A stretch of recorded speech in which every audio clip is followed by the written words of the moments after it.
Welcome back, everyone, to Gender and Criminal Justice Processing. When we talk about gender, it's really easy to fall into the mindset of the binary, right? Gender means male and female. But it really is not that simple. And it certainly leaves out a large number of people, maybe not large, but a number of people, right, that are already marginalized. And so it's really important that we consider those folks that fall beyond traditional conceptualizations of male and female in looking at how the criminal justice operates. Before we do that, though, it's important that we discuss some basic terminology. Okay, we're gonna go begin talking about transgender and gender nonconforming and non-binary persons' experience with policing this week, and next week we'll talk about their experience in incarceration. Okay, so make sure you're familiar with these terms. All right, so transgender person is someone whose gender identity and or gender expression is different from what they were assigned at birth. So you'll sometimes hear FTM or MTF, male to female, or female to male, or male to female, and that's just describing a female to male is a person who's assigned a female at birth but identifies as male, and a male to female was a woman who was assigned male at birth but identifies as female. A non-binary person is one that experiences their gender as falling outside of the binary. So they might feel feel a little bit of both. They might feel neither. They might feel male at some point, more female at others. So it's not as black and white. There's no one or the other, right? So that's why it's considered non-binary. Now, gender diverse, or if you're talking about gender diverse persons, this is a much broader kind of catch-all term. Okay, so this is now what is generally used to describe those that identify as any of these that we're discussing here. Okay, now, in contrast, a cisgender person is somebody whose gender identity aligns with what the sex they were assigned at birth. Okay, so they were born and they were assigned male at birth and they identify as male. All right, now gender identity, which I mentioned when defining transgender, right? Gender identity is how your own sense of gender, right? How you understand yourself to be, how you see yourself to be. Okay, so this is again the gender, how they see their own gender. So for people that are transgender, their internal gender, right, their gender identity is inconsistent with the gender that they were assigned at birth. And then gender expression is how they demonstrate, or how a person demonstrates their gender. So this might be how they act, how they talk. There's a typo on this screen. I'm sorry. It should say a person's name. But yes, so the pronouns that they choose to use, whether it's he, she, or they. But so that's a general overview. Okay, so some terms to avoid. I got these from somebody who is transgender, and they were telling me about, or they were sharing with me some of their experiences, and so I did get some firsthand insight in prepping for this, because obviously I don't live this experience, so I can't understand, but I certainly can try, and I'm trying to, so hopefully you will as well. So just in general, these are they carry a lot of negative connotation and can be very offensive.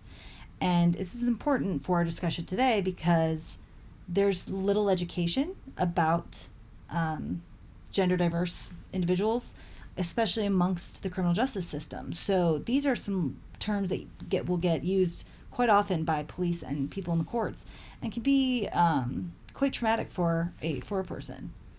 So when we talk about transgender persons in the criminal justice system, the crux of their experience, right, begins with police interactions. And unfortunately, we've seen that they have pretty negative experiences with police officers. So there have been a number of extreme complaints of bias from police officers against transgender persons. These have been filed with the ACLU or Amnesty International, and they are well documented. There is case after case of police officers behaving beyond the scope of what is ethical, right? So there's been many cases of them reporting, or of a transgender person reporting an unjustified use of a taser. So they will be, the officer's trying to get them under control, and they will use the taser without due cause. So there's also quite a high rate of police brutality. So they will turn to force rather quickly when they're unsure. And there's a few reasons why this can escalate to this point, but one of the things to think about is that very often, a transgender person's license will not match their gender expression or the name they currently use. So a police officer may pull them over and they hand them their license and they see a picture of a male, but in front of them they see a female. And so this sometimes can raise police suspicion, right? They think that they are trying to hide who they are or somehow deceive the law enforcement officer, and this can create tension right off the bat. There also have been a lot of cases of sexual assault or reports of sexual assault from police officers. So in particular, we see this in the form of quid pro quo. So, if you do this for me, then I will not arrest you. And this appears to be quite higher than what we see amongst the rest of the population. And finally, there's some of the detention methods have been questionable at best and horrifying at worst, right? So there's one case of a transgender woman that was handcuffed in the middle to a pole in the middle of the police department because they weren't sure where to put her. Right? They weren't sure if they should put her with the men or the women, and so they just left her in the middle of the police department. And so not only is that horrifying, but that exposed her to all the other people that are coming in and around the police department, thereby making her much more vulnerable, right? So it's definitely concerning. Okay, this is something that warrants attention. So why does this such misconduct occur? Well, before really even looking into the police experiences, it's first important to understand that their cultural representations of trans people have been have really contributed to a culture that sees transgender persons as trying to deceive others, right? So if you think about like the show Jerry Springer, okay, there would be a case of a transgender person on there, and their spouse had just learned that they were assigned a different sex at birth. And so it feeds into our mind of, oh, well, transgender persons are always lying and sneaky and deceiving. And so we, as a society, tend to not trust trans people and treat them accordingly. So police are certainly less confident in their abilities to work with transgender persons than other people that fall in the LGBTQ community. There's a few reasons for this, but it has a lot to do with a lack of training. Right? They're not sure how to use those pronouns. They're also very concerned about pat downs, right? So at what point or how do they determine which officer should pat a person down? Should they have somebody as the same sex as the person was assigned at birth, or somebody that's the same sex as the person that they identify as? And that, as I found preparing for this, y'all, there's shockingly little out there in terms of policy, okay, like how they should handle this. And this is true in prisons as well. The agencies are just often very ill-equipped to properly and ethically process transgender persons through the criminal justice system. Okay, and keep in mind that we live in a culture of heteronormativity, which is, hopefully you remembered, right? Heteronormativity is this idea that cisgender and heterosexual persons are normal and everyone else is somehow abnormal and somehow less than. And that does create this sense of the police or society, people in society in general, kind of looking down on trans people as though they're somehow less than, which is obviously based on a warped mindset. Okay, so we typically see two sorts of police misconduct issues. So there's under-policing, okay? So we see that police will sometimes fail to respond to a call for assistance, right? They will not give proper medical attention, and they most commonly fail to take the victim seriously, okay? Think about stereotypes, right, of trans persons. Sometimes they will respond to a call and make assumptions that this trans person is a prostitute, when that's certainly not the case at all, right? And then in contrast, we also see issues related to over-policing. So this occurs when an officer is driven to aggressively pursue arrest or surveillance of an individual or location, okay, based on preconceived notions about deviance. So in terms of trans persons, this is based on the idea that police often assume trans persons are up to no good, right? That they are engaging in deviance, right? Because oftentimes it's seen that their gender expression or gender identity is deviant in and of itself, right? So we'll see that they will use harsh verbal or physical violence to keep the order because they feel like they'll go straight to that, they'll go straight to some amount of force, whether that's a physical force or just verbal force. Either way, they will be much quicker to go to that than they would if the person was cisgender, right? So excuse me. So the other very concerning practice here is this this concept that has been termed visual rape. So what this means is sometimes police will require a person to show their genitals or allow the officer to touch their genitals to confirm their gender. As you can imagine, that is extremely unethical and raises some serious concerns.